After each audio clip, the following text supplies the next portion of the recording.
Hi guys, I'm the Impaired Grappler and welcome to my podcast. Today we have a very special guest from 10th Planet Jiu-Jitsu Melbourne, Frank Barca. So we go into sort of touching on sort of teaching and learning, Eddie Bravo's 10th Planet system, the sort of conceptual learning, the out-of-box thinking within the system and all that.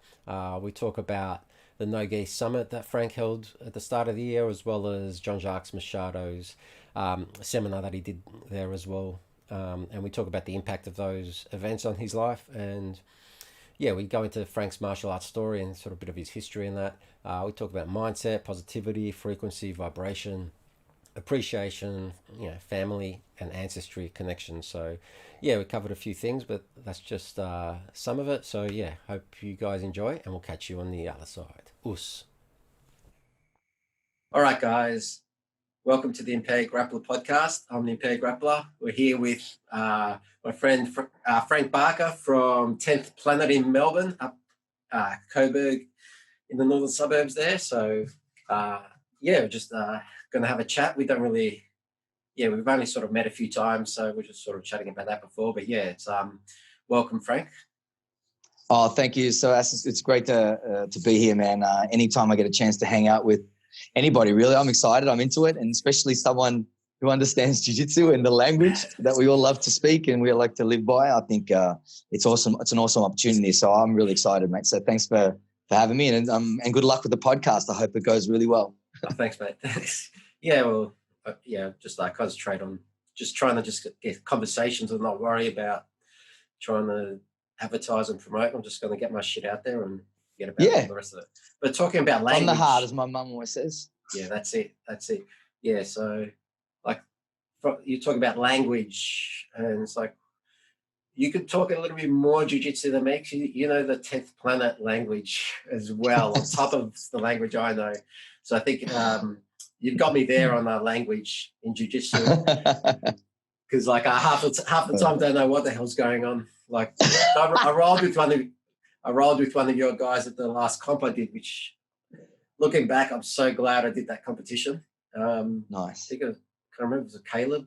I'm not sure. But it was just true gentleman. But yeah, I think it was open mat. But yeah, it was just hearing all the 10th Planet stuff getting yelled at. The lingo. All the lingo at the thing. It's like there's a few positions I like, the truck and that. That's good. Yeah, and a few positions that I probably actually would work well with, but like my flexibility, I think with sorry, go on. Just with a couple of the things,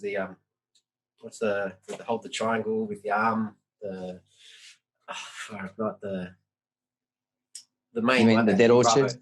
Rubber guard? The rubber guard, like basic rubber guard.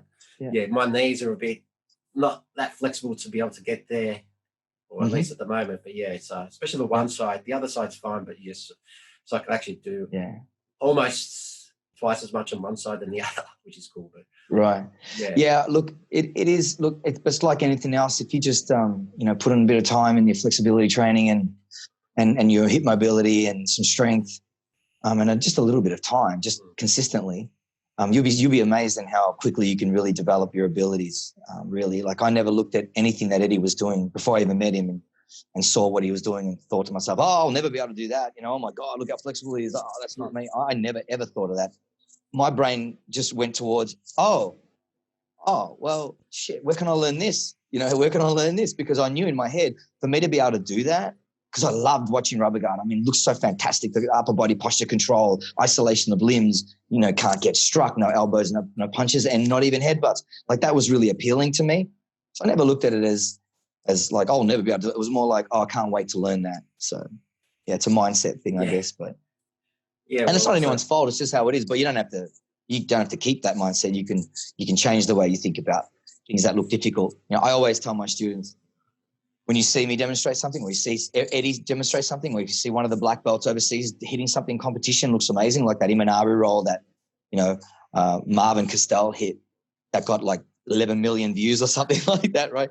It's just something that's developed over time and you can learn it, and never ever let anything put you out of your sphere of possibility by things can be amazing and be amazed by them, but just go, I can't wait to do that, rather than I'll never be able to do that. You know what I mean? So please, so that mindset is so important. So I encourage everybody to. The mindset of I need to lose weight before I come to jiu-jitsu. That's like the exact opposite mindset. God.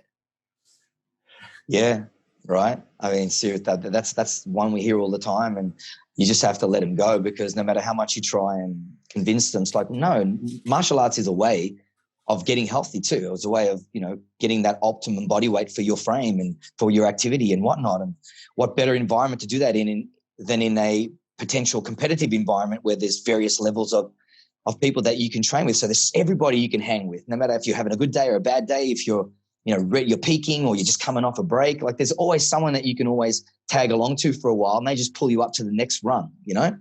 I think it's all of this accelerated learning is all about understanding environment and being consistent and just being aware of what's around you and using them to maximize your potential. You don't have to think like that. You can just have fun and don't worry about it. But generally, people talk themselves out of things.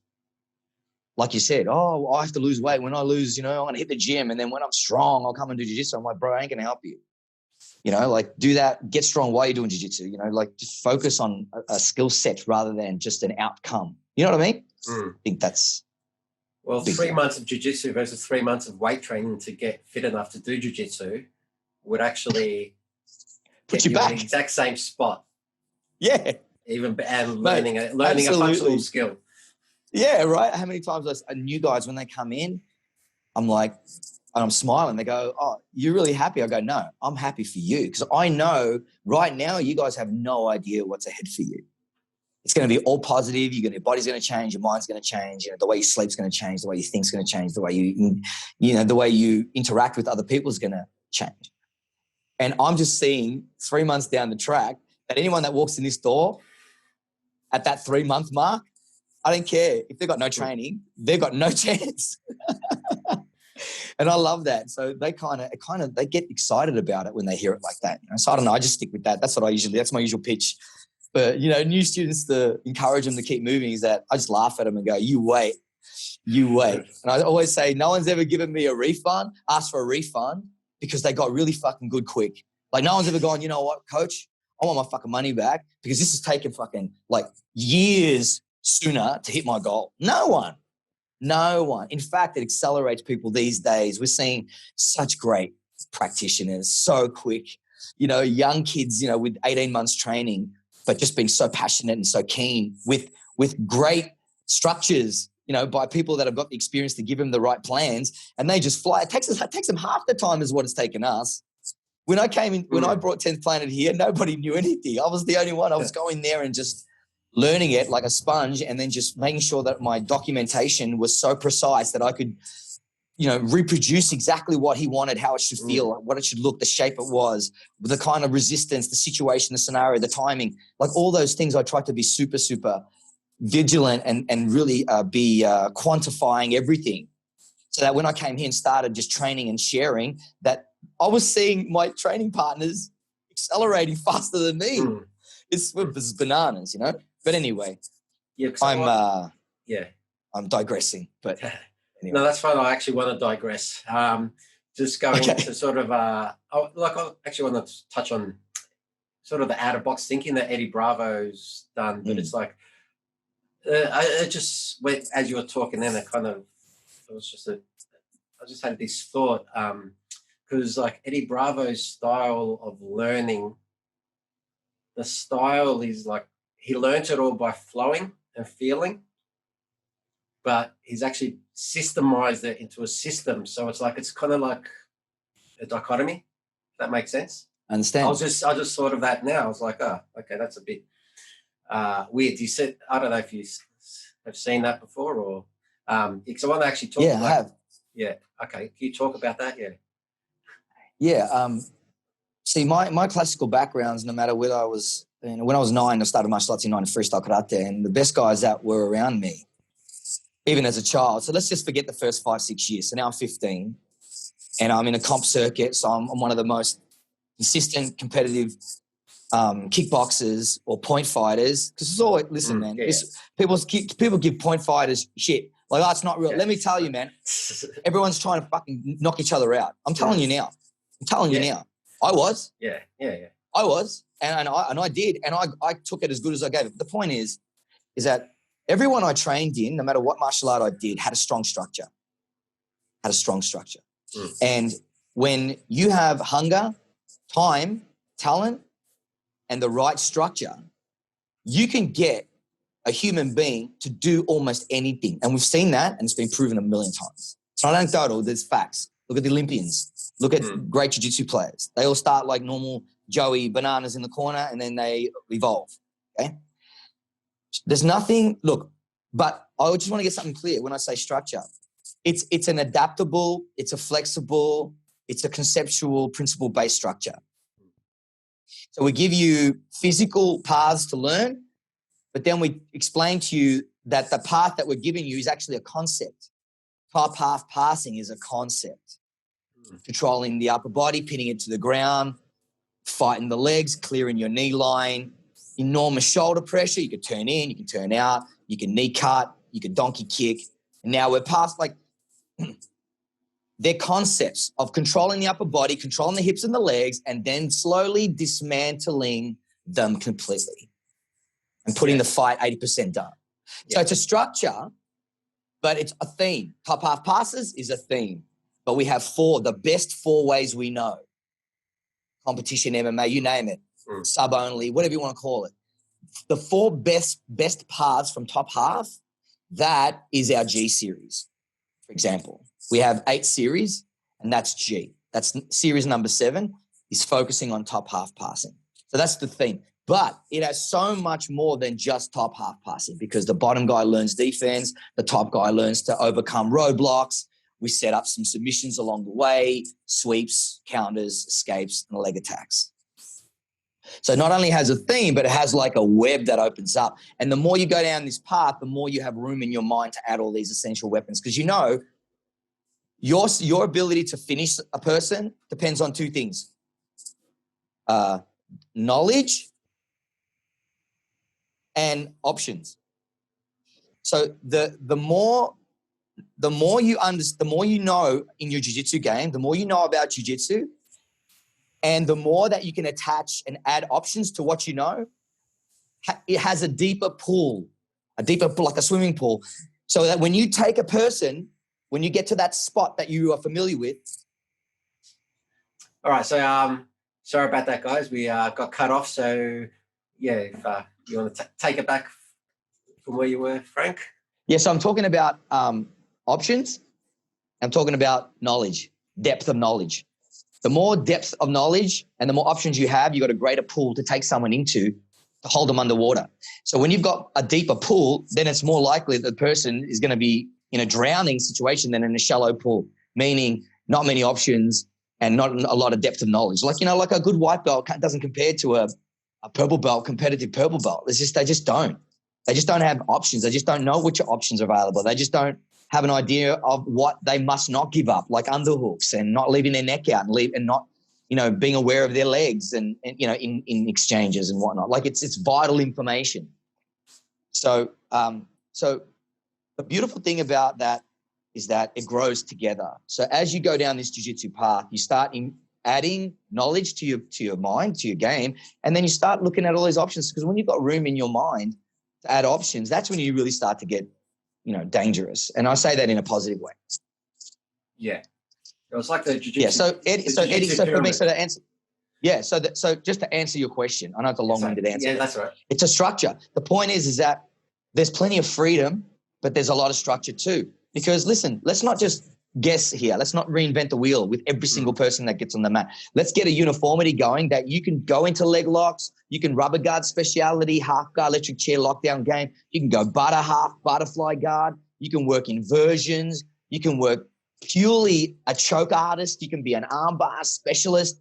Do you understand? Like, although we are on the same, learning all these paths, but then you start to see the things that consistently stick out to you, and you start to grab them and you start developing your own game, knowing that they're reliable and that they're proven, the best proven methods that we have right now. And that's what the warm-ups are all about.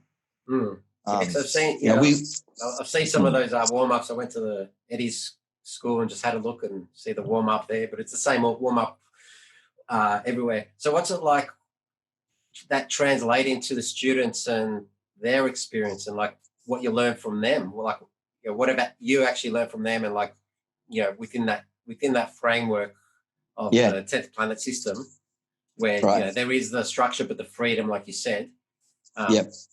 Using Eddie's inspiration of out of the box thinking, especially like just a point like when Ed, I think like when Eddie does his submission grappling tournament with the EBI, or the combat jiu-jitsu. The combat jiu-jitsu. And to me, when I first heard that, I was like, yeah, that makes perfect sense. And everyone's like, well, yeah.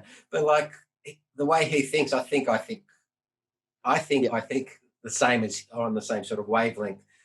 Yes. Especially when we go down the entire sort of conspiracy path and all that. And I think we won't go down there right now. But like how's it translated? Get ready, man. Yeah. Get ready. How's it I don't know what kind of audience you have, but we might lose a few. That's fine. I can lose as many as I have. Whatever. It's just whatever's necessary. Having fun conversations. Yeah, just having fun conversations here. And, you know, I'm quite comfortable within the entire conspiracy rabbit hole world, but just going back to the learning from no worries. From the I'm just a truth seeker. So I'm no conspiracy theorist. Yeah. I'm just a truth seeker. That's all I am. Well, my quest is just to know the truth. That's all. Well, that's all. I just want to know what I'm dealing with so I can work my strategies to win massively. You know what I mean? That's the only reason why I want to know. No other reason. Yeah. Well, I'm a conspiracy realist because it's like the term conspiracy theorist has been pretty demonized and bastardized. Mate, they're almost going to charge people with an offense if they're caught talking crap or acting like a conspiracy theorist. They want to fine us.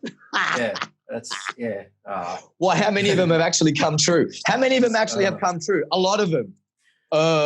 It's all coming apart, bro. We might just be the most intelligent people ever. Well, I think that goes with people getting humbled every day by getting choked out all the time to sort of think a bit. We've got no choice, right? No choice. No choice. So let's stay on the jiu-jitsu train before we go down that road. Before we go down there, that's a whole. Do you want me to answer the question? Just the learning from the students and that. Yeah. Point of view. Yeah. Okay. Well, we've had we've produced the fastest, better equipped blue belts that we've ever have before. Yep. So what does that mean? Well, we have seen, without a doubt, since 2016, because that's when we really released the warm-ups officially. And I basically, you know, if you go and Google 10th Planet Jiu-Jitsu warm-ups 2016, you'll see 8 fantastically packaged videos of our 4 basic flows, which have really evolved. And, oh, my God, they've really evolved over the last 4 years, without a doubt. And I was fortunate enough to be asked to spearhead the whole production of these warm-ups. And I love that because here's a chance for another Aussie to get out there and really, you know, represent a very strong brand overseas that is respected and disrespected, which I love that because everyone's going to be interested then. So, and really be on the forefront of really pioneering some interesting, creative new ways to look at jiu-jitsu, whether it's a sport or an art. So, when I look at the 2020 versions of these, and if I look at the groups that we have developed since 2016 alone, then the data says that we're actually creating what used to take 3 or 4 years to do. We're doing it in 18 months. Now we're talking about people that want an accelerated experience. They don't want to just sit around in this for 18 years. They might, but they're like, hey, I want to get really good at this. I'm like, hey, you came to the right place. You want to do, you love no gi, you want sub only, and the kill is the whole aim. Like they're just getting to the end of the game so we can start again. Well, then we've got some shit together that you cannot ignore. We have schools all over the planet, and every single instructor in that school is a demon in their own right, is a proven freaking submission artist. They may not win every time, but they're going after it. And they've got some weapons, and if you're not paying attention, you're going to get caught.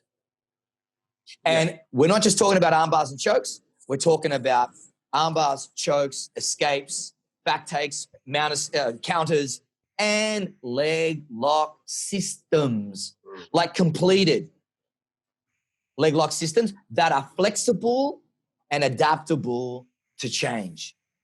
Because as we see the evolution of the game through all these awesome tournaments that are going on all the time, I mean, look at the level of jiu-jitsu in the UFC. It's improving. Finally, it's really improving. And I think that's because of the big push for the no-gi game has become this hugely respected, popular, diverse way of looking at the game where people wouldn't even care about looking at the game because of the gi. I'm not saying it's bad, but because of the gi, there was a whole group of people that didn't want to do it.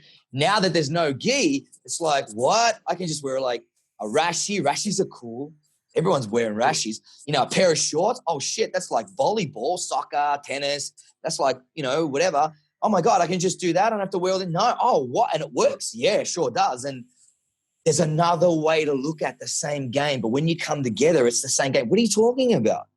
Is that really that even if you don't want to fight in the gi, but you come up against someone in the gi, you're still good to go. Like, yeah, you got to watch out in certain elements, but doesn't the gi guy need to watch out with certain elements too? Hell yeah, there's no handles. Yeah, for sure. So it became exciting for a whole group of a new audience. You follow me, right, Saz? You're following me, right? Yeah. So right now, how's it panned out? Fantastically. It's been a tremendous result for us. And in my school, man, we got the best of both worlds. I've come up as a black belt. I came up with the OG system, warm-ups, and leg locks. So, and all along the way, competing all along the way, you know. But for my reasons for competing weren't, you know, like a young 23-year-old hungry guy that doesn't have a school or a business or a family. He can just put all his effort into competing, and that's the ultimate way to do it. You know, I'm coming from the exact opposite, so I was using competing as a way to show people what we bring to the table, but also for me to accelerate to get to my black belt as quick as possible. Because we know that, you know, competing does that. Competing really puts everything into like a little world. It's very yeah, it sure does. Becomes microscopic, you know. And when you can fix your issues on a molecular level in your game, the whole body improves. Get what I'm saying? If you're skirting around competing, you know, it just takes longer. It's a lot of similar philosophies with the Pedro Sauer system. It's like we train in the gi, but we don't train to use the gi. You know, I understand. Use that self-defense mindset. So, all right, take the gi off. We can still fight. We can still use the same techniques. Apart from a couple of chokes here and there, we don't like rely on the grip strength and the controls because we need to use our hands. You know, the absolutely. But look, you know, the fingers are needed for the finesse, the last second. I understand. But it's, you know. Yeah, I understand totally. Yeah, I understand. That's a really good point. Yeah, and that's the concepts, and it's like, you know, and but you got to understand too. But one thing if I can before I forget, this is a really important point, is that unless your game is based on clinching, so if your game is based on collar and sleeve, then yeah, you know, you need your fingers for the end. It's the icing. I understand that. But if you come from a clinch-based system or mentality, then developing your clinch is like the first point of call. You need to develop your ability to hold a man, generic, man, woman, whatever, strong freak, in positions so that you can organize yourself for the next 3 or 4 transitions. So 10th Planet Jiu-Jitsu is a clinch-based system. I learned as an original student of Eddie's, I learned it as a clinch-based system because originally it was developed for MMA. And in MMA, there is an inclusion of violence and danger that a lot of people don't think about too much in jiu-jitsu, which is punches and elbows on the ground. Yeah. Well, it's the closest to the old school pancratian, you know, the old wrestling, absolutely. Greek wrestling. Yeah. Absolutely. Yeah. So for us, the first point of call, our self-defense system, for us, just like you guys have a self-defense system, is mastering the basics of clinching. Why? So that if you do get knuckled, you trip over, you're on your back, the guy jumps on you, lands a shot, immediately you're underhooking, you're clinching, you're locking them down, you're minimizing, you're isolating, you're removing bad weapons. You can breathe for a few seconds to shake the cobwebs out from getting that left hook or getting kneed in the head or head kicked or whatever. You go to your muscle memory. And now you can go in there and you can shut it all down and take his back and finish. So it all starts with clinching. Because if you know, in a real situation, you got to know how to clinch somebody. You got to stop them from striking you. So that was our first thing. So for me, learning it as an OG and mastering those basics of clinching and having that as my backbone, I pass that on to my students as their self-defense game. So they have to learn it, because at least the basics, because that's going to save them in a striking scenario. Yeah, well, but self-defense you're right, is important. Well, it's but I was more like, save your fingers. Like, don't break your body. Don't break the gentle joints. These are for fine tuning the fingers. Right. Right. Have a pianist mentality in your jiu-jitsu. Yeah, Absolutely. yeah. Like, then you don't want to run. A self-defense mindset. That's like, it's even protecting your ears and protecting everything. Protecting your joints. And absolutely. Protecting yourself. But like, I guess you could say you're known by your students, and I had the opportunity to roll with or compete against one of your students this year, earlier this year, which I'm grateful for doing comp now. But yeah, it's like, he treated me with respect, even though he beat me, which was all fun and games. But it was like I had the cut eye, and I think halfway through that roll with him, I think I felt a rib go. No. I was like, I had bruised rib, and then I had another. No! So I was like, let me know who he is. I'll throw him on the ground a few hundred times for you. He was a gentleman. He was, so I was awesome. In the 145 division. So I was actually. The little guys. Got to watch the little guys, man. Yeah. Those little guys are strong and smart, dude. They're like a pain in the butt. So I had an open weight match earlier, but I was still making weight. So just as soon as I made the weight for 145, I had to lose a kilo from the day before. As soon as I made the 145 weight, it's like they called my name to go on against this guy that was like 95 kilos, whatever. And that's when I cracked my head, and then it's like, I had to forfeit that one, but did the other matches, and it's like, oh, God. But that was 2 days of, I enjoyed it, but it was like really tough. But yeah, that's just my mentality. Just like, I'm just glad I did it. Like, especially with the coronavirus, made a chance to do that sort of stuff again. So it's. We don't know what's going on, and you're right. And look, we had a major event. We had the No-Gi Summit 2020 Australia, and that was the first time we've had an event of that size and magnitude, and the black belts together in Australia in its history. Like, we had Phil Schwartz, we had Jeremiah Vance, we had Josh Hinger, we had Lachlan Giles, we had Carl Terra, and only by forfeit I was in there because it was my event. Right. That's the best way to get in, right? Right. So, so just that lineup of black belts, international, and having Lachlan, of course, myself and Lachlan with the local boys, was just it was just incredible to have that level of black belts to teach for us here, for us no-gi lovers here down under in the summer. It was January 10, 11, and 12. It was just the peak of our existence. We'd never seen the last 3 years. So that's the last 3 years before Corona hit were the greatest 3 years ever. I mean, God, we were just flying. Everyone was flying. Every industry, everyone was just, dude, I couldn't believe what was on the road. Like, I was just, I'm very aware, like the cars on the road, the new cars on the road. I mean, to see a 78 XD station wagon, it's got to be your dad's. It's been stuck in a garage and covered for 80 years, It's just so everyone's just flying high.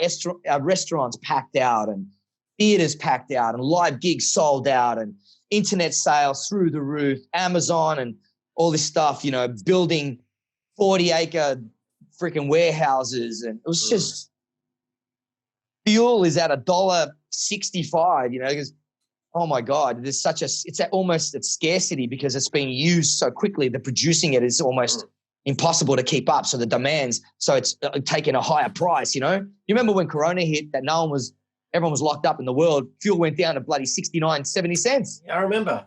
It's like, no one was using it. And I remember that's why we entered the Gulf War for the fuel. That's the reason That's another That's the story. reason that people on the street were like convinced, oh, yeah, I've got to get the oil price down. But it's like that. It never went below $1 after that until now. Yeah, strange times, man. Yeah. So, at the time in January, we just had no idea what was ahead for us. And I got to tell you this, my 10th Planet brothers, and it's our culture, we are very close. And I know literally every single school owner in the world. And I know personally, very closely, over 40 or 50 of them. I think I'm being conservative with these numbers.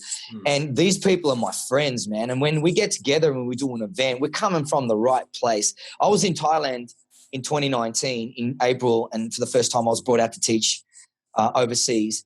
I taught at Eddie's twice. I've done 2 seminars at Eddie's as well. But I was teaching in Thailand. I've never been to Thailand in my life. And I'm there teaching. There's me, Jeremiah Vance, Phil Schwartz, Sam Hardy. He's a brown belt at Tempe, Portland. He's incredible. He's competed on EBI as well. I think it was combat jiu-jitsu, and it was an EBI match. So he's competed at super high levels. I mean, when we get together, we savor every moment. You understand what I mean? Like from Eddie, I've been friends with Eddie for 14 years now. And we've always been respectful and in a mutual way. There was none of this, I'm Eddie Bravo, you're just some scumbag guy, Aussie guy, and fucking you're a white belt. No, I was always shown the utmost respect. And this is how it was, and this is how it is. Now, whether, there's no perfect association. When there's more than 3 people in a group, you're going to get issues that come up. But for my closest friends and the people that I am around all the time, and that's basically all the top guys in the association, there's nothing but utmost respect. There really is. And love. And Eddie's raised us like this. So when we came together in January, the point is, when we came in January together and our school, they loved being in my academy. This is an academy that I had built from going there 14 years ago, back and forth, and building these incredible networks and these relationships and friendships with my brothers, and we all became black belts. See, we were like blue. I was a white belt when I started, and I got all these belts, and all of us, me, Phil Schwartz, Jeremiah, we're like blue belts and purple belts and brown belts through this, seeing each other's struggles, competing as brown belts together. You know what I mean? Like these are moments that we all share with our brothers in our schools, and I've shared these with my brothers worldwide. So when they came to our school and we got together with Josh Hinger and Lachlan Giles, Carl Terra, this was the most magical moments of our careers. These are memories that we savored because we knew this was special, regardless of what was there. We didn't even know what was ahead, but we still savored it. And if you look online and see some of the photos that I post on my Instagram account, you'll see there the reality of what I'm talking about. Just go to our Facebook pages, 10 Planet Melbourne Facebook, or my personal Facebook, Frank Barca, or my personal Instagram. Mate, you'll see him there. You'll see the truth right there. You can't bullshit this story. Jiu-jitsu, you can't lie. You'll be outed in 2 seconds. No fake news here. Well, that's the thing. That's why it's sort of the truthful thing, the sort of logos. That's the thing. You can't fake because you'll just get choked out. There's no faking it. It's like you'll pass out. You can't fake. You're gonna fake beating a blue belt. Okay, really? How far do you think that's gonna go? And then. Jimmy, this guy reckons, did he just tap you? What? Well, next round, let's see how you go. It's just a silly game because it's not you're not gonna go far with a game like that. That's a silly game. And we used to, hey, listen, Sebas, that's a game that I actually got raised on. Because these days we have fundamental classes, you have to do certain things, criteria, blah, blah, blah, to get into the advanced program and that, blah, blah. So now when my advanced guys get their hands on a white belt, they're literally like almost a 4-stripe white belt. You know what I mean? Like they got these basics. They're doing their live rounds every night, and they're building their ability to understand the game and get over all of that crazy stuff. So they're actually safer with the advanced guys more than ever. Yeah. Whereas before, bashing them. Mate, and not to mention when I was a blue belt, a purple belt, people coming into my school and literally acting like cool guys and all that stuff. And then when we get down, these guys are like trying to murder you. Like, ooh, dude, that was happening to us, to me. When I say us, me and my top 4 or 5 guys at the time that I was helping raise with myself, we would just get there and, mate, we would absolutely mince people. Like, we were so prepared. It was not funny. People tried to come in and test us all the time, and we did very, very well. And I mean it respectfully, but the disrespectful ones, they all got choked out. I mean, out. Like, there's lots of stories about that. It's almost like the old days. I can't believe I'm actually saying that they were the old days for me. Yeah, but, do you think there's something to that? Like, there's something missing from the old, like back in the old days, that was a thing. You come to a martial arts school, it is martial. It's not just an art, it's martial. So, like, we could talk about martial is like a term that the military. That's like from the US term. So, like, we could talk. Like, I've been asking, like, a couple of the others, what the martial aspect versus the art aspect. Well, we've been talking mostly about the art aspects, and like how, like you said, it's all gone through the roof in the recent years, especially with the leg lock game with Eddie Bravo's system, and just so many people, so many different systems, and people contributing, and then sharing online, and then doing like your summit. You got everyone contributing. Lachlan Giles is killing it. All these other awesome guys, and it's like Kyle Terra. I mean, the prince of jiu-jitsu. Like, come on, man. It's like, what other resource do you need? So it's like, there's all these great guys, and they're actually coming so often. And like, you got Hicks and Gracie's back on the circuit, and you got like Pedro Sauer, you got like the Machados. When Jean Jaques comes down to, I had a great experience at your school with Jean Jaques. Do you remember that? Oh my God. He's a dude, can we talk about, let's talk about that. Can we talk about that? Yeah, for sure. Because you're a non-10 planet person. Yeah. Oh, okay. Do you want to go first? Fuck. No. Do you want to go first? No, you could go. That was like a pretty awesome experience for us. It was, of us, how wonderful was it to see a legend like Jean Jaques? We saw what he did at Abu Dhabi, ADCC, so many times. To see him walk into our school and to a standing ovation. I got chills just talking about it. Do you remember? We're all standing on our feet. Yeah, how proud did you feel? Like, you're like, did you ever think that? Like, growing up, you're like, oh, I'd love to be a black belt. I'd love to open my own school and teach and whatever. But you don't sit there and say, oh, and I hope one day Jean Jaques Machado comes to my school, and that's not like, but it's happened. And it's like, well, we've been in contact the last like decade or so with these legends that have come out from the source, directly from the Gracie Academy, directly from Brazil, like the family that got to marry, and then they've spread around the world and come here, and it's like, and then you get a legend like Jean Jaques Machado coming in, and his game and my game, because I don't use the second hand at all, like usually for grips, and I can't like use it, but I use a lot of those underhooks and a lot of the feeling and the rest of my body and the overhooks and using the shoulder, and like, you got to use every single part of your body. And it's like, like Pedro says, because if you stand flat-footed, you've got your knee and your hip joint, but if you stand on your toes, you're adding an extra joint.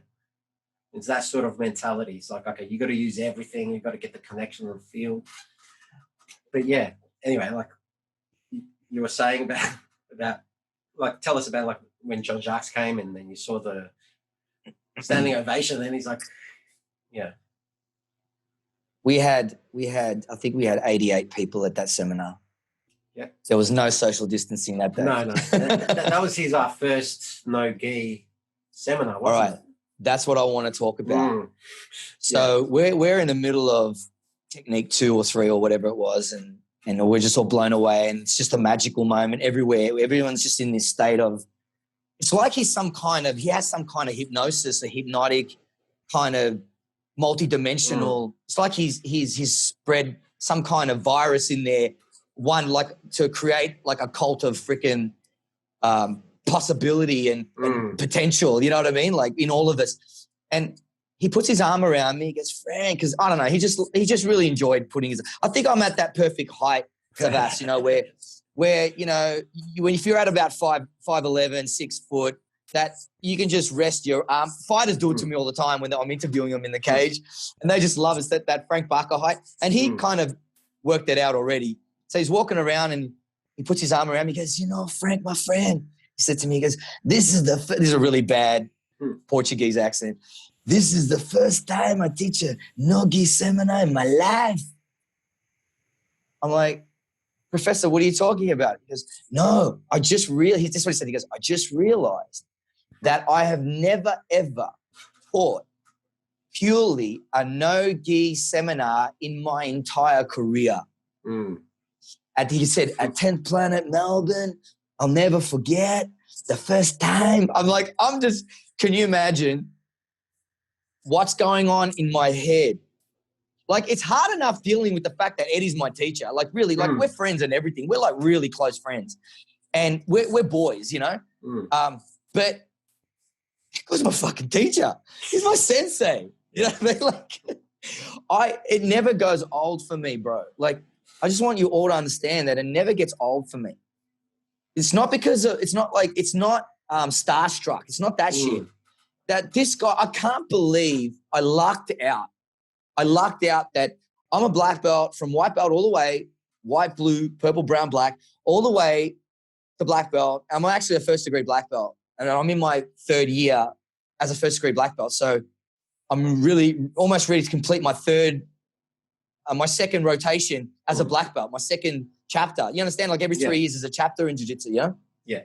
And I'm pushing as hard as I can to make sure that I'm in the best possible shape in every aspect of my life when the end of this year comes, so that, you know, when my time comes, I'm hoping that it'll be undeniable that I deserve to be a 2nd degree black belt. Do you understand what I mean? Like, I'm doing everything I can. But anyway, but it still freaks me out that Eddie, like, I look at the photos in my dojo on our wall, and Eddie's there, and then Jean Jaques next to him, and I think Hickson Grace is next to him, and then it goes on all the way through to the first journey of a Japanese man to go to Brazil and start learning under the greats. It's just, and Elio's in there. I mean, imagine we're 10th Planet Jiu-Jitsu, and in our academies we have Elio on the wall.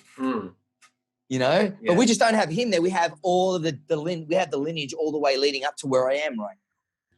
Yeah. It just blows me away, dude. And the point is, having Jean Jaques in that room and it being his first no-gi seminar, that was just like another high five. Like, how many more can we pile on this day, you know? Because there were so many massive moments that day. And I've got to tell you something. You're talking about dichotomies before. Well, here's one for you. Or maybe irony, whatever you want to call it, but I'll let you decide. Freedom of thought. That exactly 1 year, 1 year anniversary to the day of the death of my brown belt student and assistant instructor in Brisbane to open his school. The eve, okay, so it's the eve of the launch of 10th Planet Brisbane. And on the 19th of May, 2017, Adam, the night before, after rolling with one of my other top guys, Shane Phillips, I'm in my hotel room waiting for the call to go and get some Thai food so we can talk about how the seminar is going to go and all these ranks we're going to do. We're going to open the school. It's going to be amazing. We're going to go live on Facebook. It's going to be the launch. Adam literally drops dead in his dojo, passes away. Wow. Passes away. So 1 year to the day. So this is where I feel that my student had something to do with making all this happen. Because it hasn't been able to happen since. We'll talk about that if you want. In 2018, at a year to his death, the anniversary, we have Jean Jaques in our academy. Is freaking, and it goes down the way you saw it. Yeah, it was like am I exaggerating? It was magical, bro. It was magical. It wasn't out of the body. It wasn't out of the body experience seminar, that one. It was magical. It was, that's amazing. But like the energy in that room, man. Yeah. It was full of love and everything. Like we were in our little corner, but it's like, you know, everyone was just loving it. And like the techniques, for one thing, blow your mind, but that's just one level of it. Yeah, it's one part. That's just one part. That's just techniques, whatever.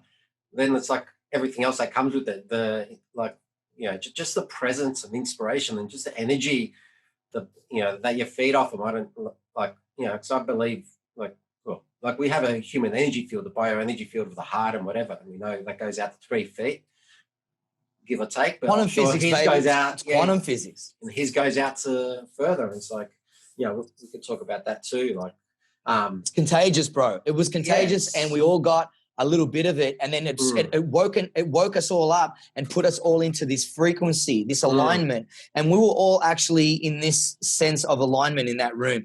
You know me, I walk up to everyone, I shake everyone's hand, multiple times. I train as well, and I make sure that everybody's taken care of. I'm Italian, man. You're in my house. You know, if I could serve you wine and espresso during that, I would have, and a bowl of pasta at the end. That's the only thing that was freaking missing from that whole experience.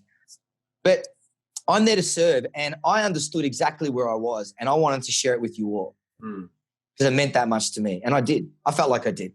I was going around like a little kid at a freaking, I don't know, I don't even know what you call them anymore, but at a play center, just so happy and so joyful, and wow, all of those hardships. I mean, I don't know about you, bro, but I've been through a lot of hardship. Being a black belt in jiu-jitsu, Brazilian jiu-jitsu, is not fucking easy. No, it is not easy. And all of those sacrifices, when you have those experiences like that with such an incredible person, and you go back 3 months before, I had Eddie in my school. 3 months before that, I had Eddie there. And so this year, like 2018, it's so funny that 2018 gave me the most challenging physical year of my life, physically. But yet it connected me with this triangle, you know. We had Jean Jaques, Eddie, and me, you know, in this little period. And I was very badly injured during that seminar. My knee was wrecked. I had a meniscus tear. I was in bad shape, dude. And you know what? And I traveled after that. I was followed Jean Jaques in Melbourne after that. And I was just so busted. I felt so deflated in one way because I couldn't really perform and train hard and do all those amazing things because I was so busted up. I mean, I could barely bend my leg, you know what I mean? But could you feel it? Could you feel it though? Oh man. Like in that moment, could you feel the pain? I mean. Well, it was way, way less. It was way, way less. And it was. Would you say numb? Would you say more numb? Oh, look, my knee was friggin' hurting. Don't worry about that. But it was it just put me in a dimension mentally that I could definitely just, it was just a moment, man. It's just a moment, you know, that it was just the opposite of adrenaline. You know what I mean? Where I had the same effect, but not the side effect. Not the side effects, but I had the same feeling of just dousing the worry and what was really happening 2 hours before that and what was going on at the time. You know? Yeah. It was just magical. And just seeing my students just be captivated by Jean Jaques. Yeah. Was phenomenal. And then the photos, you know, the photos at the end of the day, we're all together. We had that incredible photo. I mean, you saw that photo of those 88, 89 people in that room, and then all the individual photos that we had, you know. And look at Jean Jaques. I was stepping away, man. I was like, no, I wanted everyone to enjoy their moment with Jean Jaques. He's grabbing me. He's like, no, brother, you're in this photo with us. This is because of you. These people would not be having this opportunity without you. So you're in every single photo. And I'm like, can you imagine inside? I mean, look, we went out to dinner with my family. We told old stories. I asked him questions about Eddie and the old days. And it was just, I took a photo with him, sent it to Eddie. It was just on so many levels. It was just amazing, man. I'll never forget that. If my career ended tomorrow, so I'm starving and I want to eat before if I do drop dead, I want to have a full stomach. But if it all ends tomorrow, Sebas, I'm telling you right now, bro, just in the jiu-jitsu chapter of my life, I'd be so satisfied for the longest time. And I'm talking for over a decade. You can ask some of my guys. We've stood outside my dojo locking up, you know, and they just got their hand on my shoulder. Like, I've just got this look on my face like, I can't believe that just happened. Like, even as a blue belt, I'd say to them, boys, if this is the best it ever gets, no matter how dark it was, we always found the most remarkable moments out of it. I would die happy. And here I am on the verge of completing my 3rd year of my 2nd chapter as a black belt under Eddie, and with all these remarkable things that we see these days in the jiu-jitsu world, especially in the no-gi world, where we didn't have any of that in Australia before I decided to bring it here. Like, there was no no-gi school. Yeah. Where was the no-gi school? That's called wrestling. Okay. We do no-gi at the when I roll at MMA. That's MMA. That's not jiu-jitsu, bro. That's not jiu-jitsu, bro. So bringing it here and bringing, a Japanese necktie here and bringing the das here and bringing the electric chair here and bringing the rubber guard here and the twister side position and the twister and all of that, the back taking and the mount setups and attacks and the leg locks. We had leg locks from the first day. We had leg locks. Why had white belts doing heel hooks from the first day, safely and whatnot. I mean, we opened an opportunity here in Australia and represented Australians that looked at the martial arts as a grappler in a way that was a systematized practice that no one ever did before. I'm super proud of that, man. So every day that we made it and locked that door for us, I'm talking about all the guys that you see in the upper echelons of our ranks here in Australia, right across the board from all the brown belts and above, They will agree totally about that every day was just a blessing. So where I am right now, holy shit, with what we've done, 5 schools Australia-wide, all of them are my students that come, from our seed, that we've influenced them to want to represent 10th Planet, been at the seminars, experienced these amazing things and moments that we've enabled all jiu-jitsu lovers of the world to want to. We've never said no to no one. Never. It's just shit, man. If it all ends, don't be sad for me. I tell my family, my students all the time, if anything happens, I tell my family, if anything happens, don't be sad for me. Celebrate what I was able to do, the kind of people we're able to bring to Australia, the kind of people we've been able to bring to our home and become the greatest friends. I mean, I took my friends after the seminar in 2020, I took them to my holiday home that I share with my family to surf and to, live the Brazo life, bro, right? Because they're from Cali, they're all keen surfers and whatnot. And one of my friends, Sam Hardy's a brown belt. He's incredible. He's a surfer. He's an avid surfer. He's dedicated. And he said, one of my dreams, my lifelong dreams was to go to Bells Beach. I've heard so much about it. I understand it's in Victoria and I understand if you can't, but I'm going to ask you because I'll die if I don't. I don't want to die wondering. I want to ask you, can you take me to, if we can make it before I leave to go home, can you take me to Bells? I'm like, you fucking got it. So we surfed at Phillip Island, took him to see the penguins. Yeah, of course I did. Right. And right. Wait, aren't the penguins fake, dude? No, bro. No way. They're real. We had the most amazing moments. And dude, it's all by and large to this journey, man. And like I said, don't be sad for me. We're 5 of us black belts going to feed the koalas and the kangaroos. I mean, shut up, man. In Australia, on an island, from an island. Well, yeah, well, epic, bro. I hear you, brother. I hear you because, like, I don't mean to get too emotional about it and stuff, but I'm sorry if it's a bit soft and the conversation is not about breaking bones and choking necks and squeezing it. But man, it goes far beyond, bro. No. Well, that's just automatic. That's just automatic. It's all this other awesome shit, bro. That's been, so don't ever be sad for me. Don't ever be sad for me. This is just the most remarkable journey ever. Yeah, for sure. Like, I can't believe. And I hope everyone experiences it. Well, like I walked in the door one day and then from that one action, I've been graded by Hicks and Gracie. I've met all these people. I've traveled with Pedro Sauer. I've been to his Pusada, done whatever. I've been to Brazil and I've experienced all this. It's like, if I never do jiu-jitsu again, then it's like, well, I've had a good jiu-jitsu career, Right. It's like I've experienced so much more than like anyone starting today could ever experience. So it's like, I'm grateful for what I've had. And it's like from what's happened and everything, it's like whether I can't move ever again to starting tomorrow, it's like, it doesn't matter. The knowledge is there. And it's like all the experience and the fact I just stepped on the mat and then all of a sudden it's like all this stuff that's happened. It's like, wow. And the people you met, it's amazing. Insane. But also, I mean, the way in which the lenses that it has provided you to view the world from as a white belt, as a blue belt, as a purple belt, as a brown belt, as a black belt. So where are you now? So how long have you been training now for, Sabat? I don't know. It's probably been, it's close to 10 years pro jiu-jitsu. I used to train at Nexus around the corner from your gym back in the day. In the was it mid?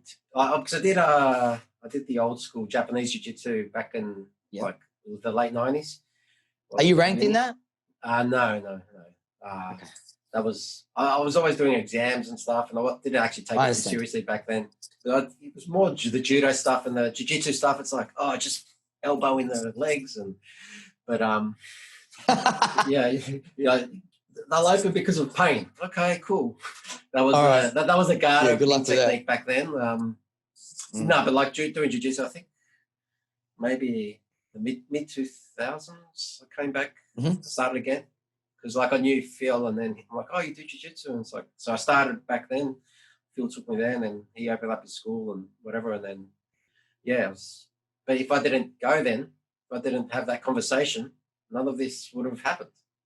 So it's like, okay, I can't blame, or I can't hold a grudge against anything or anyone, or because I got to the point I am, and I've experienced what I've experienced because of some of it's luck and some of it's just like putting yourself out there. And it's like, and there's also the thing like you were talking about before. It's just like, just because Eddie and Jean Jaques, they're just people, even though they're like these famous people to us and like these massive personalities, they're just people. And if you're genuine with them, they'll recognize that. And as long as you treat them normal, they're like, oh, finally someone's not, got their nose. It might take time. It might take time because, it's hard. I just went over there, Yeah. Well, I've always had that experience with them. With sort of kind of like sports stars or famous people. It's like, they're just people, man. Yeah. Sorry, you were saying? Yeah, no. That's the power of jiu-jitsu, like the value in guys like Eddie, Jean Jaques, guys like you, Phil, myself, what I'm trying to do every day with my students, the value of that is way more outweighs than, a person's, rock star status. You know what I mean? Yeah, for sure. I mean, how many horror stories have we heard as we sit hearing more and more and more about, what people are really like? I mean, look at Ellen, what happened. Did you hear about what happened to Ellen DeGeneres? Had her whole work team is turned against her because of all the abuse and they were so sick of all that toxic work environments and shit. Yeah, she goes on for her 15 minutes and brings a kid on that can tap dance at 80 miles an hour. And and we got gifts. And look how they just tantalize and titillate the audiences. But behind the scenes, she's treating them like shit, now it's caught up with her. And her set, her set looks exactly the same as person who didn't kill themselves Ireland. Yeah, right. Oh God. But anyway, so yeah, I mean, I've gotten so much value out of just being around Eddie and Jean Jaques and all the great black belts that 10th Planet Jiu-Jitsu has worldwide. I mean, and they're building families, they're building businesses, they're building chapters for themselves in their own lives. I mean, look at the spin-off ripple effect of frequency and of vibration. Look at the level of it running through the world. It's only going to make the world a better place, my friend. It really is. And the days of, abuse and all that stuff, we still see it, now and then. I mean, of course, we see it with all sorts of different, legend instructors and whatnot, with all some of the stuff that's going on. But that's their journey, man. And they knew exactly what they were doing. And I maybe thought it wasn't going to catch up with them. But that's also on offer as well. You know what I mean? There are associations that are not addressing some of these things as well as I think they probably could have in the past, but we're seeing less and less of it, but it's still sort of hanging around with this mob mentality. I think freedom is very important. I think allowing your students to cross-train and allowing your students to fall in love with different games that may not be yours.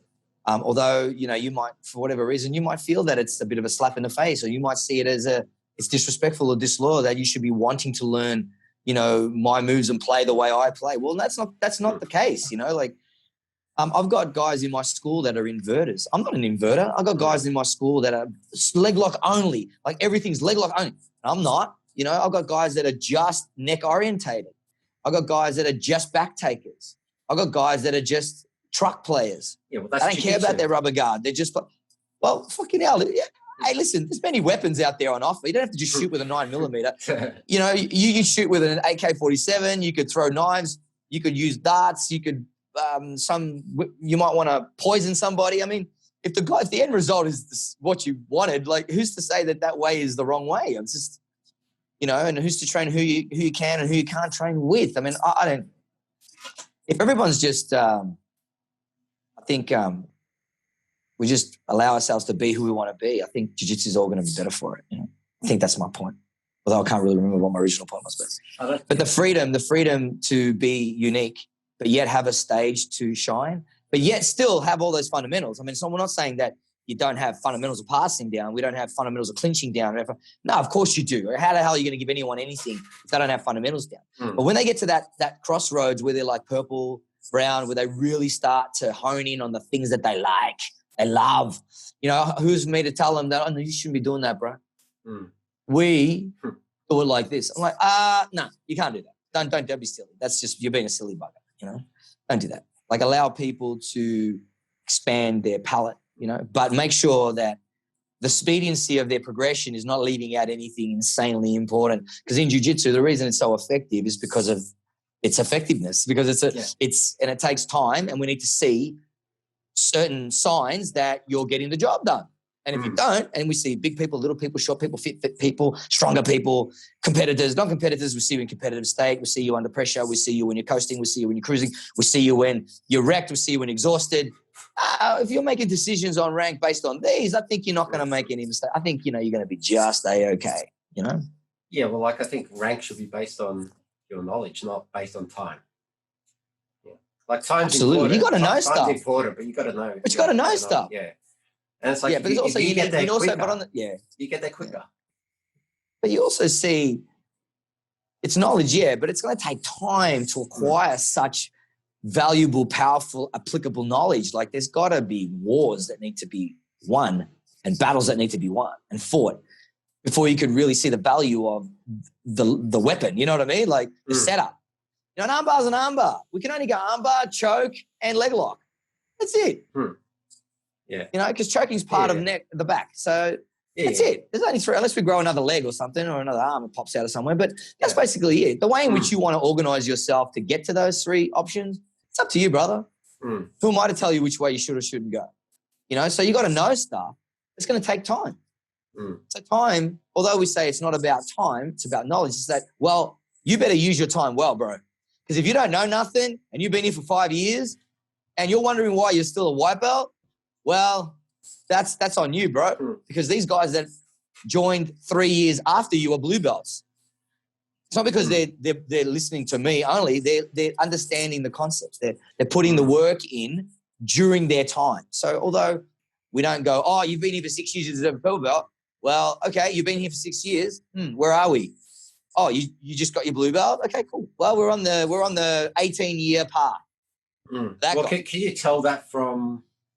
Can you tell how they, from the questions they ask? Look, I've had guys that I haven't heard their voice until they got their blue belt. You know what I mean? Yeah. So but I look, for me, the writing's on the wall, and we have many, many ways of evaluating our students. And one of those ways is, number one, we have the warm-ups. So you have to get your 32 flows down, both rolls, top and bottom, because they're both different rolls. And you have to be doing the correct things for us to be able to do another correct thing that wins. We're not basing on our strategies a lot on you fucking up. I'm not counting on the fact that you're going to make an error. No. I'm going to be counting on the fact that you're doing the correct things, and I'm going to build my game with that. So you have to have the warm-ups down, and you have to have the, I call it the OG or the blue belt requirements sheet. And what that means is just basically the OG path. And majority of those pathways are in the warm-ups. So it does takes a hell of a lot of work out of it for me. I killed two birds with one stone. Because we didn't have the warm-ups when I was coming up until around purple belt, when we started putting little things together. Well, that helps muscle memory. That helps. Yeah. So, oh my God, I'm lost. What was the original question? Sorry, because I got onto the warm-ups and the value of the warm-ups for our students and the OG. So we're talking about requirements? We're talking about like a requirement for blue belt or something like that? I can't even remember. I don't know. That was like what you were talking about as part of the answer. But I okay, that's right. The environment. That's right. Sorry, guys. Okay, well, I got it back. So when you do that, we do a lot of live work. So they get a lot of live work, a lot of live drills and live scenarios. So every night after we do warm-ups, we do tech of the day. We break it down, we rep and drill it. Then we do a leg lock flow of the day. We break it down and drill it. We don't always break it down because we break it down until everyone's got it in the advanced class I'm talking about. And then we go live. And every night, Monday to Thursday, we have live drill scenarios selected, the most important live drill battles that you got to learn to win. You got to learn to know the benefits of attack and defense. Does that make sense? Yeah. So we're doing a live drill. You're inverted with De La Riva. I'm standing up, right? And I've got my hands on your feet and one on your foot, one on your knee, and ready, go. And you've got to try and sweep me or submit me off your back, and I've got to try and pass, footlock you, or mount you, or whatever the scenario is. Ready, go. And we'll do 36 rounds of this. Now, what does that do? Okay. Well, I'm going to be able to watch you, Savas, in every single valuable position that you must win during your progression. Every day you come in, I watch you, Sab, go through all of the live drills, and I see, oh, he can't deal with De La Riva. Oh, he's got excellent footlocks. Oh, he's got a great archie entry to that outside heel hook. Oh, he's passing. Oh, my God, he just dismantled. He just clinched and passed, and he mounted him like nothing. Like, oh, my God, he's passing and mount. He's just – so now I'm watching all my students through all these live drill scenarios. Every single day that they're in front of me, every day, I'm always watching their live drill progression. The rolling, I love watching them roll. And look, I don't watch them roll that much because I'm rolling too. And every night, and unless I'm injured or sick, I'm not going to be there. And usually if I'm sick, I'm not there anyway. So really, I got to be injured, or I'm sore, or I'm kind of, not rolling that night for whatever reason, right? So my students hate that because they wish that I could watch them roll all the time. But I teach my students that I'm not paying attention to you rolling too much. I really don't care. By the time you start rolling, you're probably tired anyway, because we've been training an hour and 15 minutes at this stage. Go, go, go. And we do about 45 to 50 minutes of rolling every night, 5 to 6, 8-minute rounds a night. That's what we aim for. So I get to see you where you're not cozy, because not everyone wants to be inverted at the back with a crab ride. Guy standing, you're in a crab ride from the back. You got your hands on his shins, ready, go. And that guy's going to start freaking breaking it apart. You have to know how to push it together.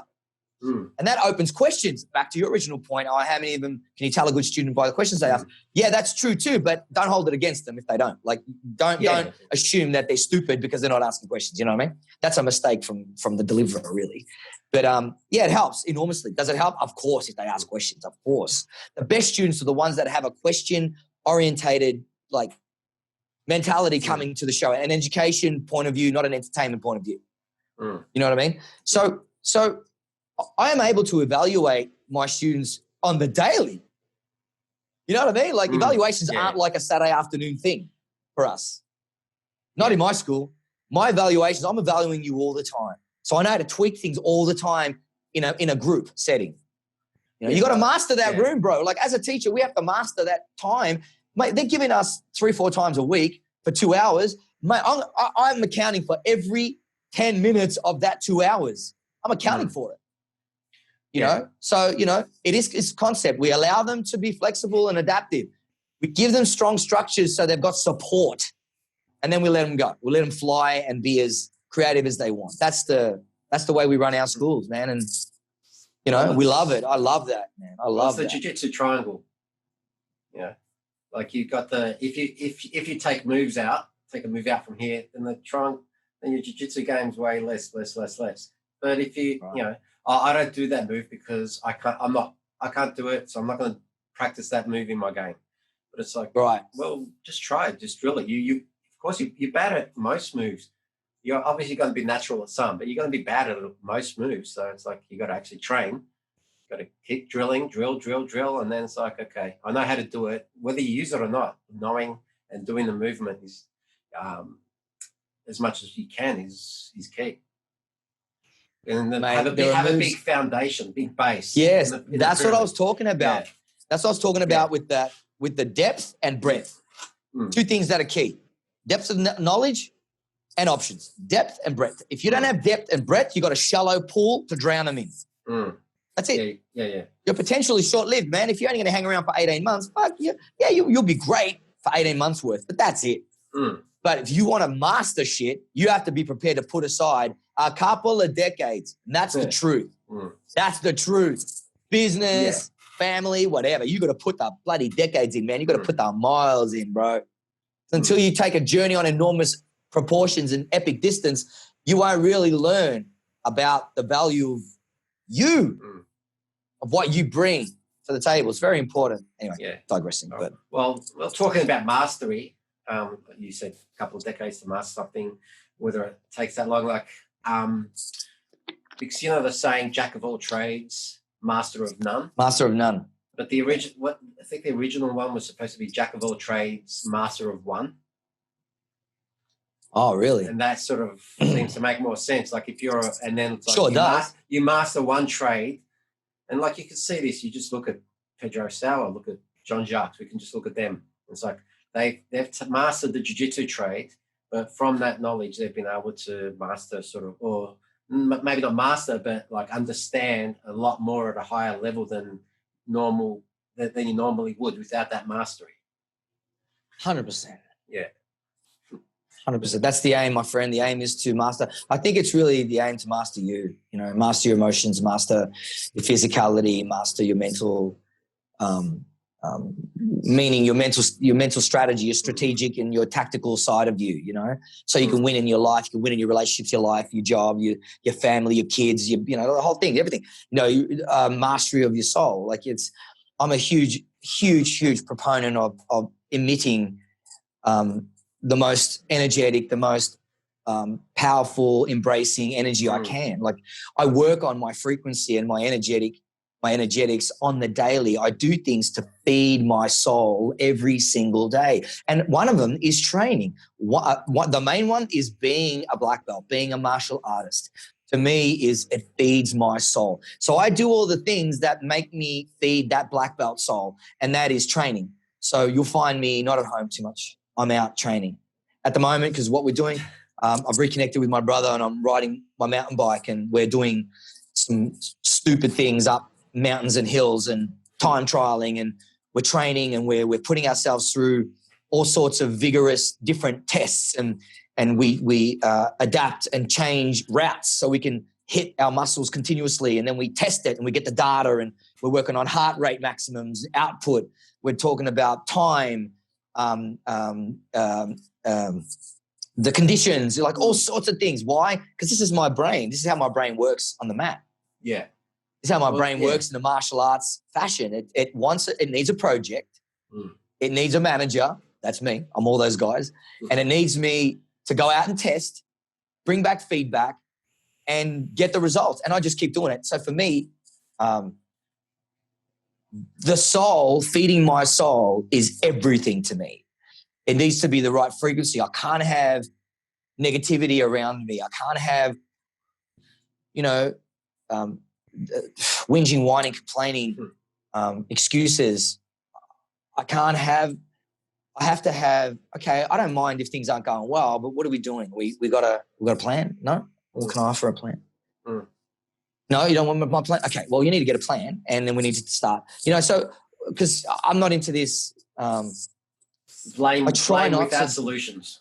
No, man. If there's something that's not going right, I fucking identify it really quick, and I employ a black belt strategy. And being around that can be challenging. I know it's challenging. I mean, I know sometimes I'm in a room and there's no one around me at home. You know what I mean? Like, sometimes when I'm studying, sometimes when I'm researching, sometimes when I'm in my mind, whatever I'm doing, it's like the dog sees the guy coming to the backyard, and the dogs, they run like cockroaches, like someone switched the light on, the cockroaches run under the fridge. You know what I mean? They sort of want to get away from me sometimes because it's too intense.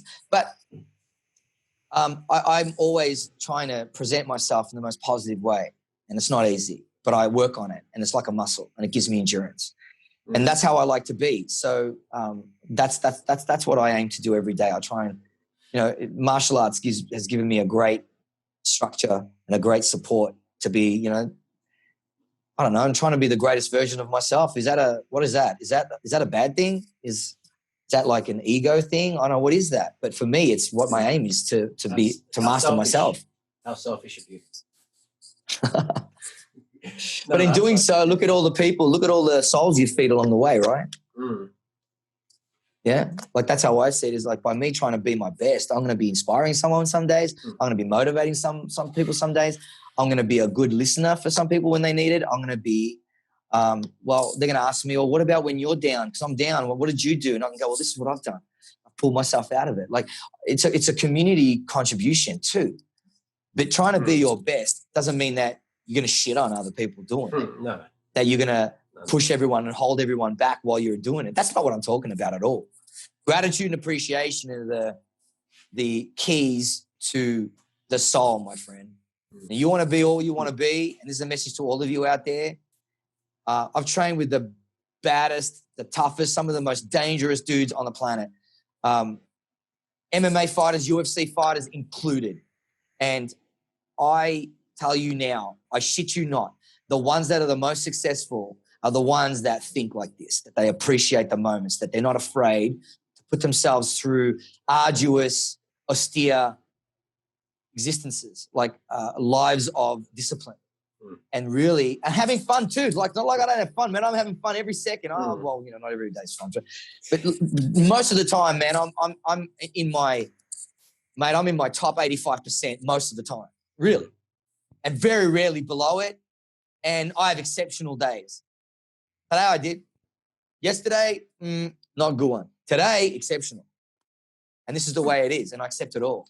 You know, and my aim is to master myself, brother. I really am. And look, I really I suck in a lot of areas still.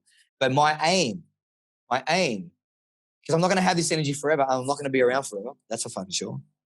So I want to experience life to the maximum in all areas of my life.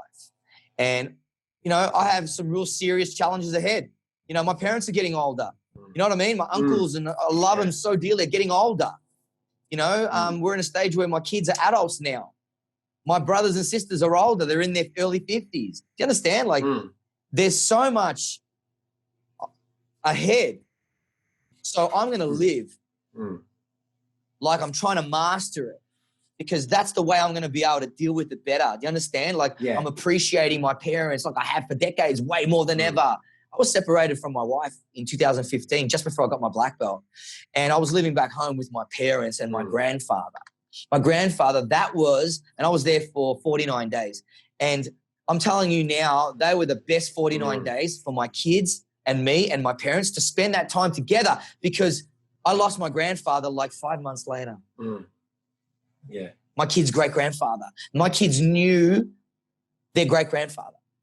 That's awesome. You understand? Because that's where I'm coming from. So I was in a bad spot. I was separated from my wife, mate. I wasn't even at home.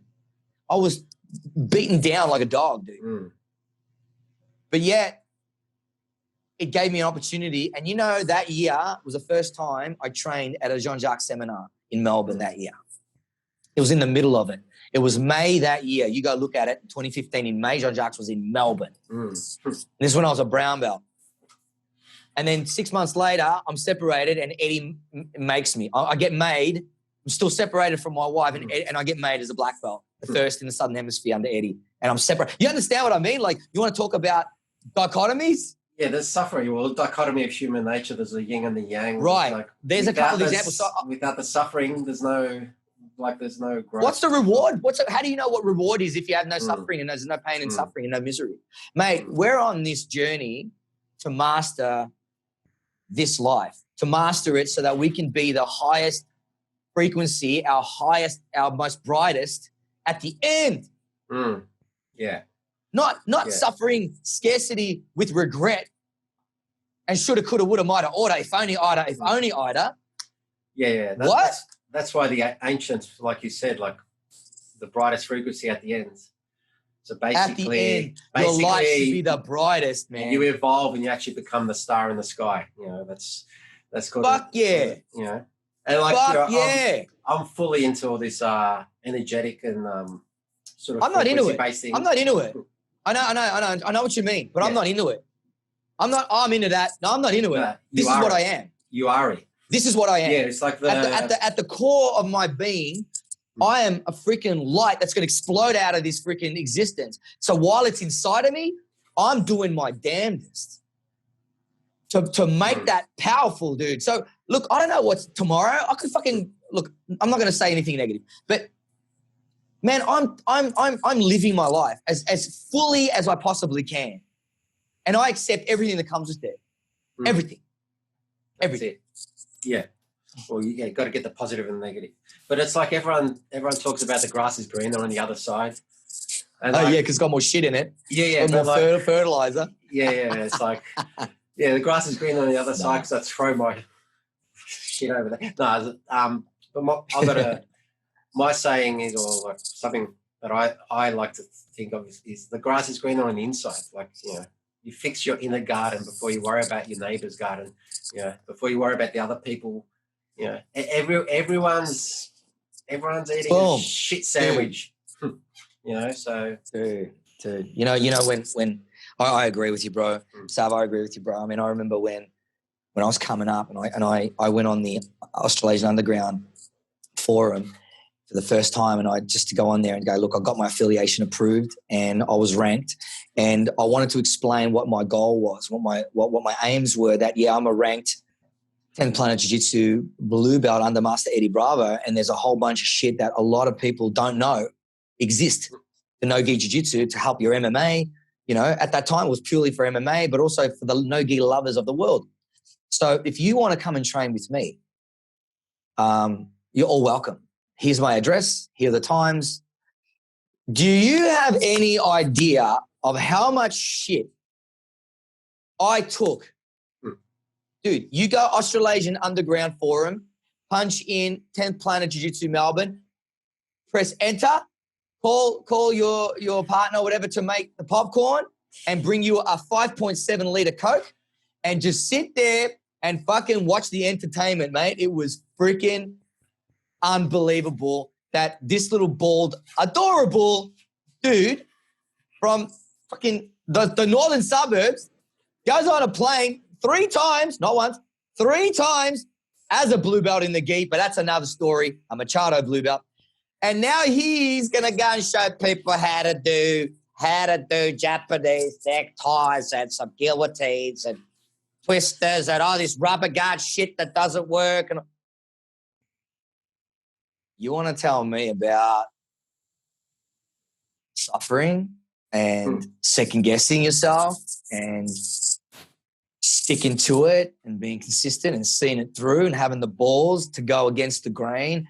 And at tournaments, we were jeered at tournaments by referees. We were slighted so many damn times. You never heard me complain about it. I'm not complaining about it.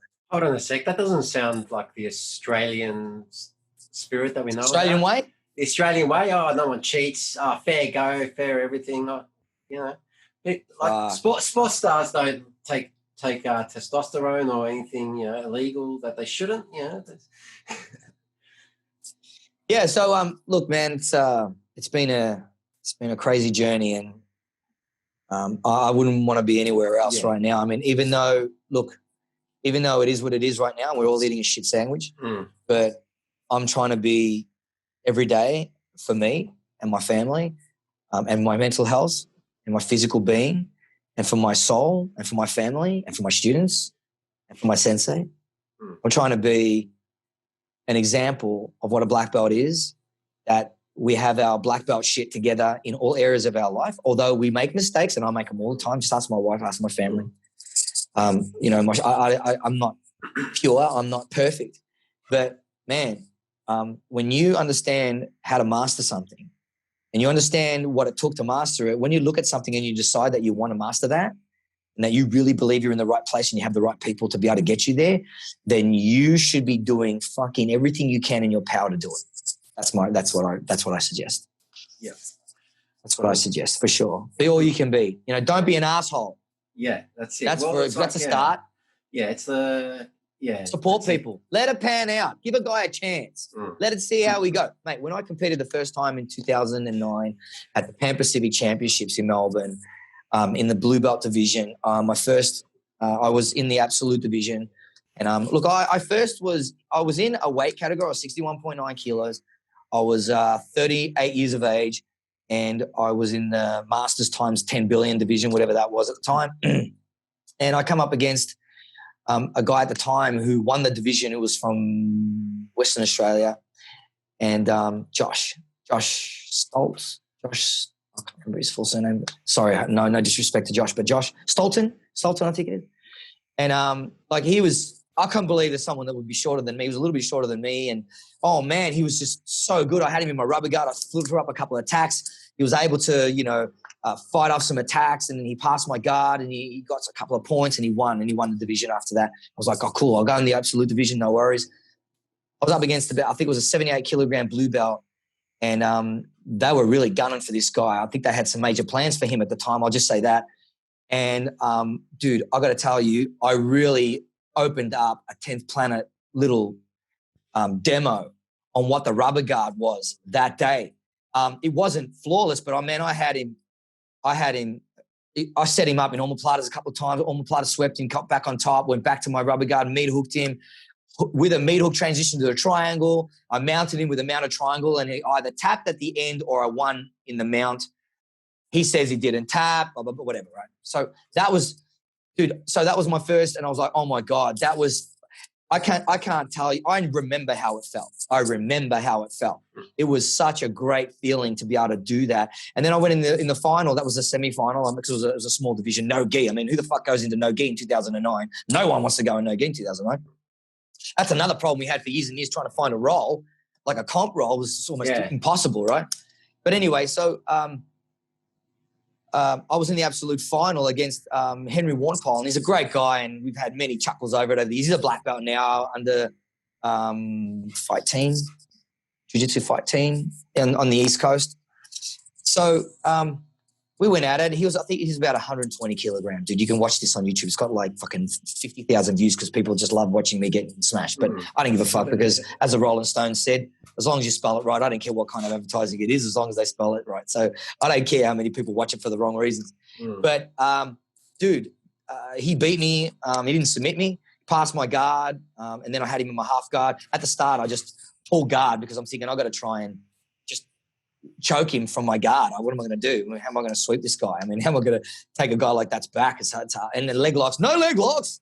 I was only a blue belt. That was like asking for someone to eat poison or some shit. But anyway, so against him, I pulled guard. I had him in a meat hook, and I did have a tight position. And then I got tired. I mean, the guy's 120 kilos or something, whatever at the time.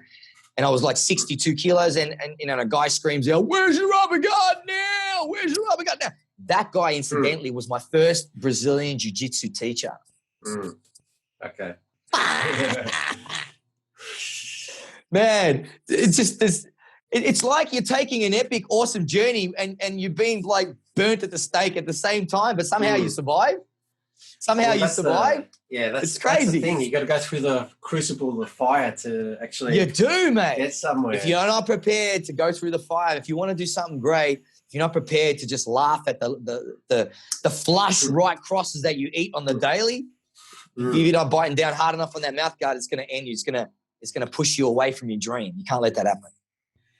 Yeah, well, that was the sort of thing growing up in the 80s, 90s. And like being like growing up in Australia, being a Greek, a wog, And it's like you get to see the sort of like things have changed, man. It's like relax, calm down. Yeah. Things are way better now. Even though absolutely. Like right now, I think people are so on edge that there is some undercurrent of racism blowing to the surface, but like give a fuck.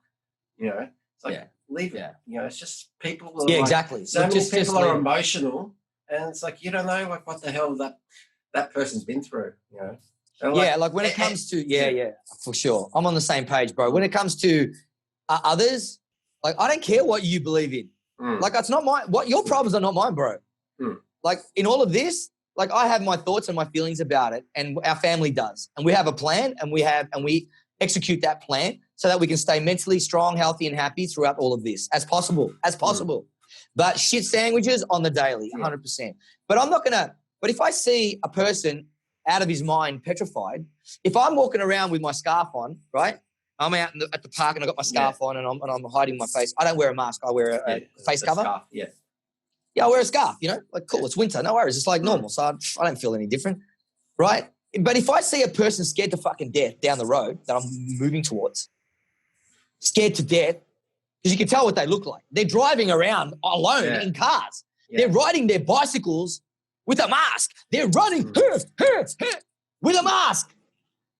Sorry, I ain't going to do that shit because I know it's dangerous. But anyway, if they choose... That's elite athlete things do that. Elite athletes. Who am I? A training mask. Yeah, training Who mask. am I? Who am I to judge them because they're petrified? A child is scared out of their wits because a dog's barking at him. Who are you to turn to that child and say you're a fucking idiot or you're a dumbass or you're uninformed? You want your grandfather to die or not or whatever the fuck it is. The stupid shit that we've heard throughout all this.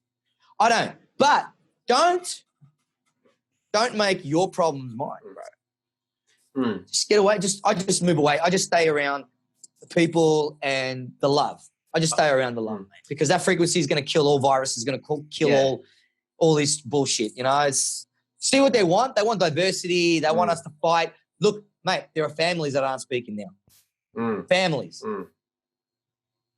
They want diversity, and it's like they want diversity, but they want us diversity to be separated away from each other. They want us fighting each other, diverse but separate. They don't want us like mingling. They don't want us to be mingle. But yeah, it's crazy. I don't like that rhetoric of how dare you? I have a grandmother. It's like we all are in the same boat here. So that isn't an argument because we all have people that are suffering in our lives. We all know there's suffering happening. We're all suffering. And it's like you putting your suffering ahead of my suffering, ahead of someone else's suffering. Where's that going to get you? You know, it's just a lot of hatred online and building up. And I avoid it all.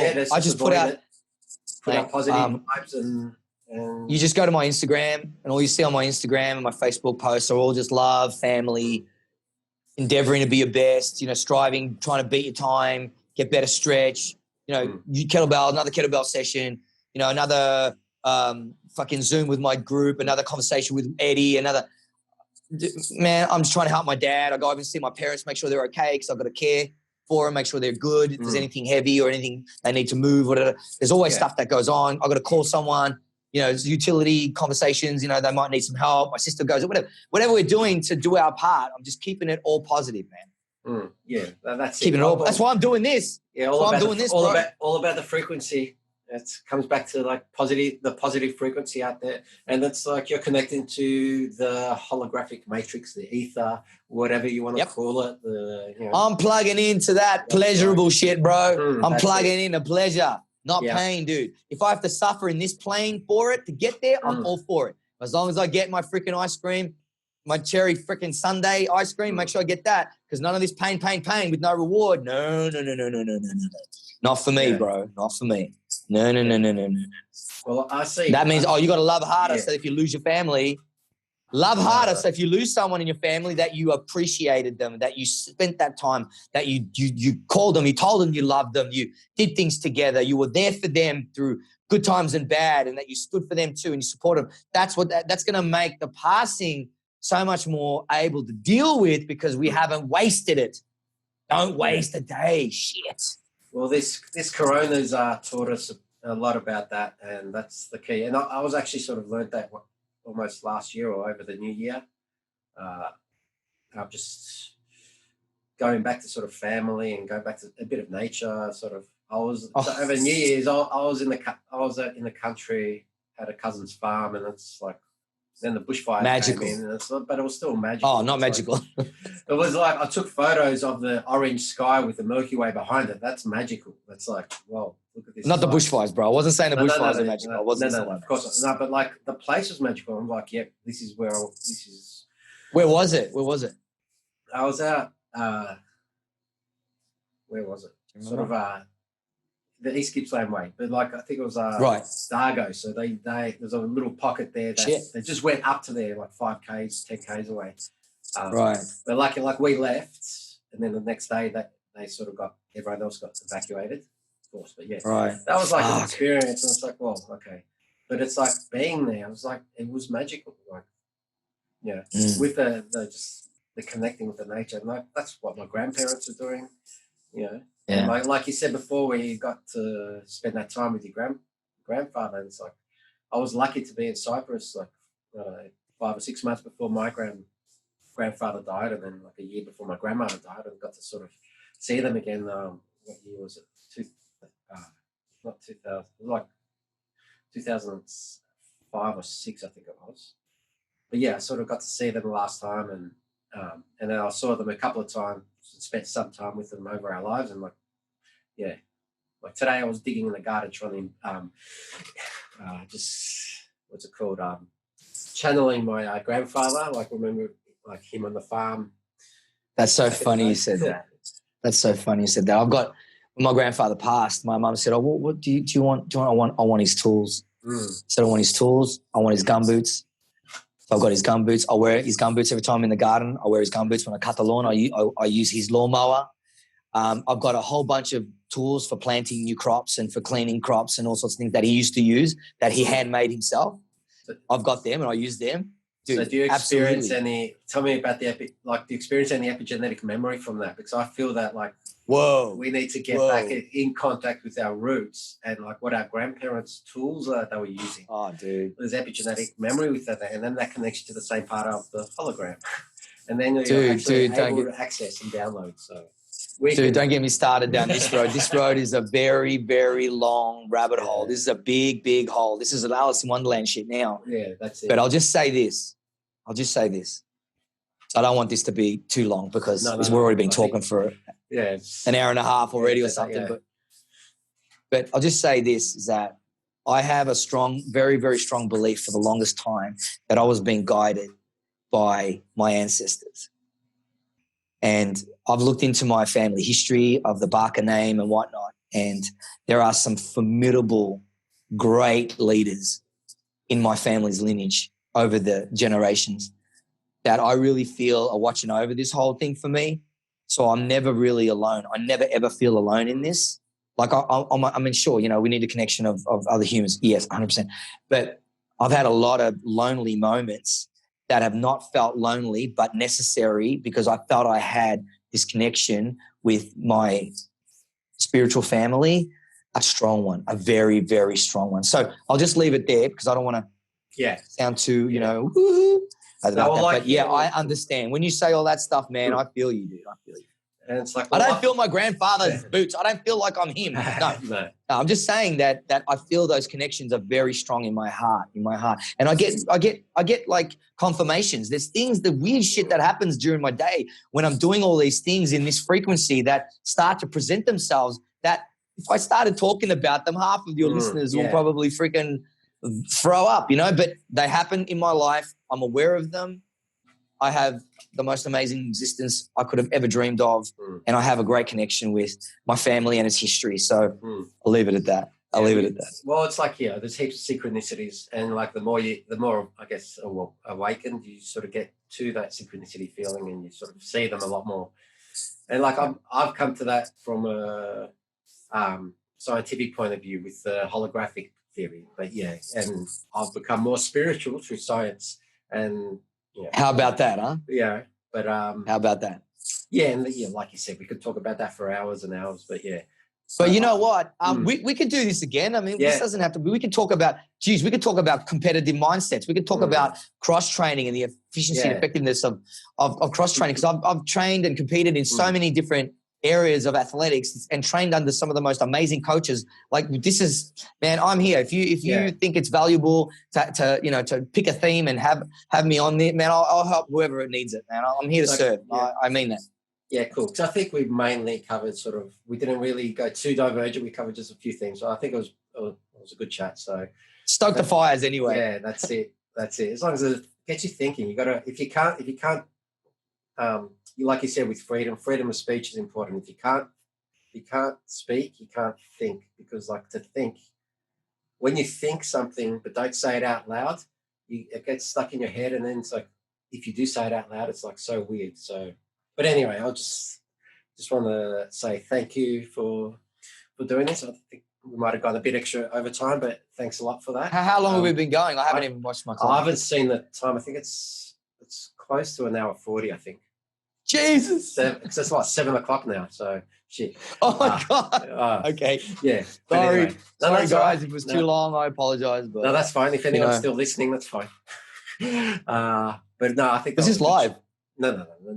Oh, okay. No, I think that was a good chat. No, I'm going to edit it all together. That's fine. No worries, man. Well, can I just say thank you? No worries. Thank you.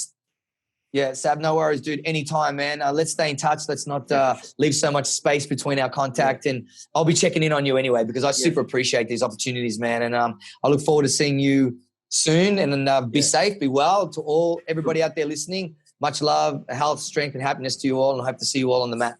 Peace. Very well said. Thanks very much.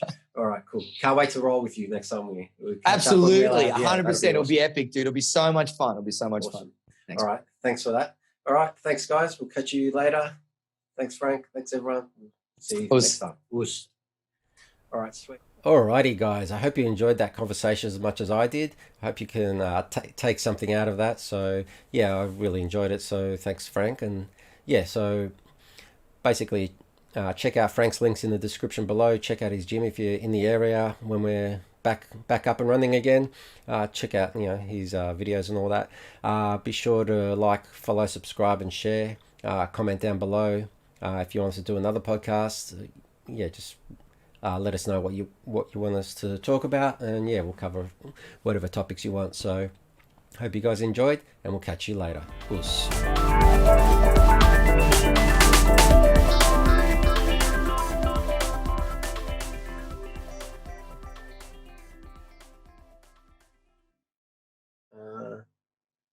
Now, do me a favor, and please do not take offense. But look, I know you as the Impaired Grappler. Yeah. But, dude, I reckon you've told me your name probably, I don't know, once, and I can't even. I'm like, what the fuck? What's your name? It's Sava. Sava. S-A-V-V-A. It's actually Savas, but it's kind of like silent. But it's either way. I don't care what Savas. Savas. That's a fantastic name. It's a palindrome spelled backwards the same way as forwards. There you go. But all right, mate. Savas the Great. I wish, mate. I wish. Dude? Are you kidding me? Look at what you've accomplished in your life, my friend. That's just because a lot of us do is just not saying no to anything. Just just being sort of blasé, and then it's like, That's that's a rare breed, brother. I think it's like being the fourth child and just sort of having to figure shit out for yourself. Like when I was 16, I jumped out of a plane because I wanted to be a pilot. There you go. There was no question. I was just like, if I'm going to learn to fly a plane, may as well learn to jump out of one. I'm just trying to. Awesome. So how long has it been since you've been doing jiu-jitsu? Been a while. Well, hang on. Where are you based? And you're in New South Wales? Where are you? I'm in Vic. I'm in Melbourne. I'm like mate, Tomo with Field. Oh shit. Okay. With Bill Grapsis? Yeah. Of course. Phil Grapsis. Yeah. All right. So, okay. I meet so many people all the time. Yeah. Like dude, my life is half as crazy as yours. So that's enough. Seriously. So for me, like I recognize people all the time, but trying to place exactly where they are in the geographical of it all is just it's challenging for me, mate. So hard. Please don't ever get mad at me about anything like that. And oh my God, please don't. But it's all good, man. It's please. It's all love. It's all love. No, don't shoot. I wouldn't get mad at I wouldn't get mad at anyone for anything like that. I'm probably the most least get mad at people person out there. Me too. Unless you're in my family, then I'll probably start yelling at you. But apart from that, I'm zen as. I like it, zen as. Just not with the family. It's part of the ethnic Greek sort of thing. But man, it's always tough. The toughest battles for me aren't on the mat, man. They're at home. Yeah, fair enough. But you make them that way. You know what I mean? Yeah, fair enough. Yeah. So do you want to just start it there or like add that as a bonus at the end or just keep going? Yeah, sure. Absolutely. Whatever. So you can add it as a Extra bonus. Extra bonus at the end. Sweet.